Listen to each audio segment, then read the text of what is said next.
Hi, my name's Catherine, and I have only 2 to 3 months left to live. Don't be surprised at me talking about it so calmly. Well, I've already accepted this as an inevitable fact, and I still try to make the best of my life.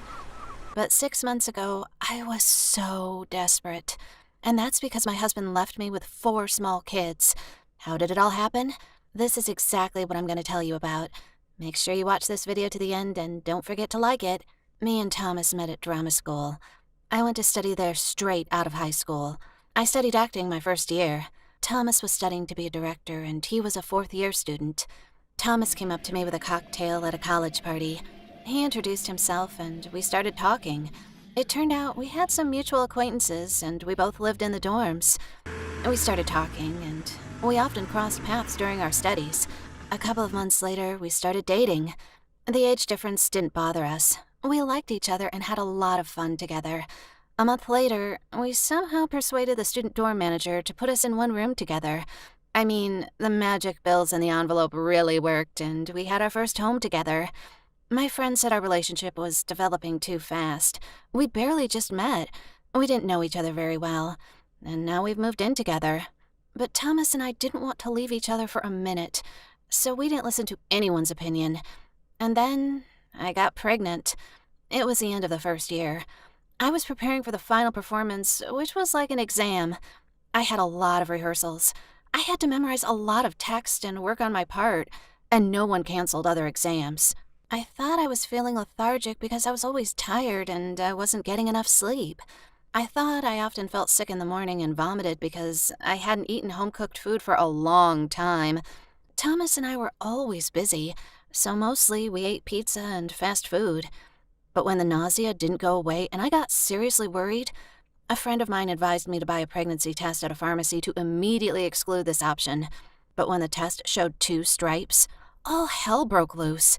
Yeah, I really loved Thomas, and I was ready to spend the rest of my life with him, but I definitely didn't want to become a mom at 18. I didn't dare tell Thomas the truth for a long time. He was seriously busy with his studies. He was preparing the whole performance himself. He was always very worried and nervous. But when we both performed at the exams, I realized there was no point in any further delay. So I confessed to Thomas that we would soon become parents. I didn't even consider getting rid of the kid and having an abortion. I decided if Thomas gave up on us, I would go to my parents to live there and I would somehow raise the kid myself.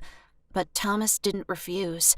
I can't say he was very happy with such news, but he took it with dignity. He said he would take full responsibility and take care of our family. Since we were planning to get married, we had to tell our parents about the baby too. My mom and dad were so happy. They didn't even care I'd probably have to give up college. They lived in another city far away from our college, but they promised to help anyway. However, Thomas's parents didn't like it at all. Well, they didn't say it straight to me, but I heard his mom say to him that me and the baby would ruin his whole life. And he's a very promising director and a real talent. Anyway, it wasn't an easy thing to do, but thanks to Thomas and my parents, I somehow managed to give birth to a healthy and strong boy. At first, I was very afraid of hurting the baby, but I quickly learned to be a mom. Thomas got a job in an advertising agency. He worked there as a screenwriter and commercial director. It was quite a profitable job, so he could easily provide for both me and our baby. Life was getting better. I was getting used to the role of mom.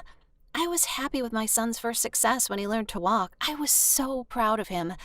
But just 6 months later, I found out I was pregnant again. Yeah, I was thinking about having a second kid, but not so soon. It was a big surprise for everyone. But Thomas supported me again. He said it was no problem having a second baby, and we were going to make it. I didn't say out loud that it was easier for him to make it, because he spent all his day at work, and I had to keep my eye on the house and my little son. But I didn't complain. I loved both my husband and my son, and I was looking forward to my second kid. Our baby girl was born just in time. She was healthy and very beautiful. Thomas was right. We definitely made it, and now it was easier. I already knew what to do. I had some time to watch both kids at once, as if their mom needed some help. They behaved very well and they were very obedient, but Thomas started to appear at home less often. Besides his work in an advertising agency, he started working part-time as a fashion show director. Most often this work started in the evenings or at night. When I mentioned I lacked his support, He said he was making money to provide for our family. I didn't dare argue.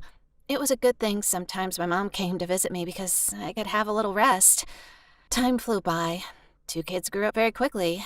I was happy with their success. I thought in a year or two the eldest son would go to kindergarten and life would get easier.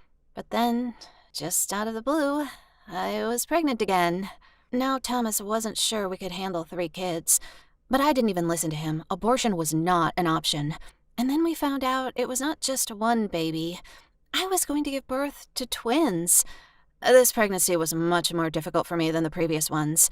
It was physically difficult to carry 2 babies at once, and in the mirror I also saw the changes in my appearance. I was very plump. My hair used to be lush and thick. Now it was dull and thin, and my legs were swollen. I looked like a hippo. I could see the disgust in Thomas's eyes when he looked at me, but I could do nothing about it. The doctor explained that 2 babies meant a lot of stress on the body, so there was a serious hormonal failure, but everything would get better when the kids were born. It didn't work out. I'd given birth to the twins a little early, so I'd spent almost a month in the hospital with them while Thomas tried to manage our older kids. Every day, he called me several times and complained because he didn't know anything about the kids. I supported him as much as I could, but it took all my strength to keep an eye on the twins and recover. When we were finally released from the hospital, it was a real holiday for me. Thomas and the kids greeted us with balloons and flowers. They were all smiling, laughing, and having fun. And then the routine weekdays started where I tried to cope with 4 kids at once all alone, and 2 of them were still babies.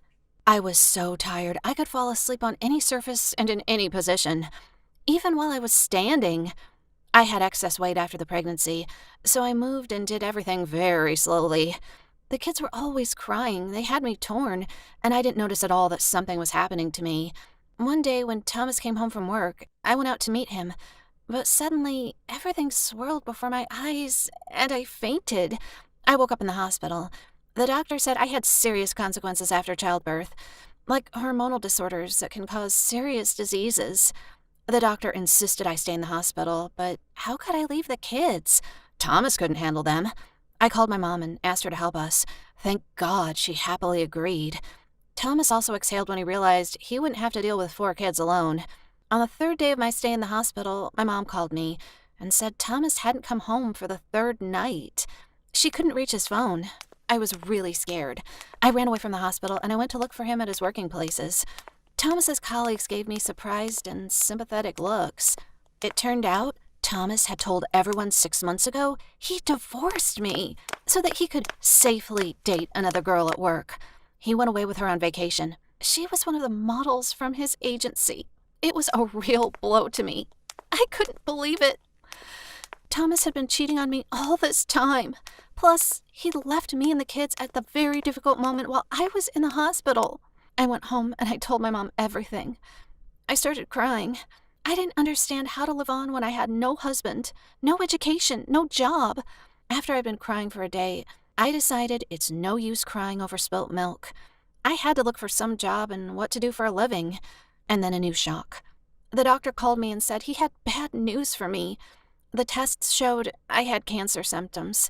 He needed more tests. Unfortunately, the result was positive. It turned out my constant pregnancy accelerated hormonal disorders in my body. So now, this disease developed too fast. I couldn't believe it. I was alone with 4 kids, and I was about to die. And what's going to happen to my kids when I die? After all, Thomas definitely didn't want them. I don't remember how I got through those days. My friend who worked on TV offered for me to tell my story on some talk show. I didn't mind. I had nothing left to lose. To my great surprise, a very rich and well-known businessman in the city approached me. He was deeply touched by my story. He explained that by 40, he still hadn't started a family, and he always dreamed of having 4 or even 5 kids. Oliver, that was his name, asked me to marry him so that he could adopt all my kids. He promised he would provide for me until my very last day, and he guaranteed my kids had a bright and comfortable future. Did I agree? Of course. Oliver's lawyer helped me to arrange a divorce with Thomas, even without his participation. After all, he never even showed up when he disappeared. In a short time, I remarried, and Oliver adopted all my kids. 6 months have passed since then. The doctors say I have only 2 to 3 months left, but now I don't worry about anything. Oliver really cares about my kids. He even spoils them. He provides them with everything they need and buys them everything they want, even the things they didn't ask for. We've all been traveling around the world together. I think it's because Oliver thinks I should enjoy my life and not even think about what's gonna happen. So I do. Do you think I did it right when I entrusted my kids to a complete stranger? Maybe I should have found Thomas and tried to somehow convince him to keep the kids. Write your answers in the comments below. If my story touched you, leave your comments. Like this video and subscribe to the channel. Turn on notifications to never miss new stories. Bye!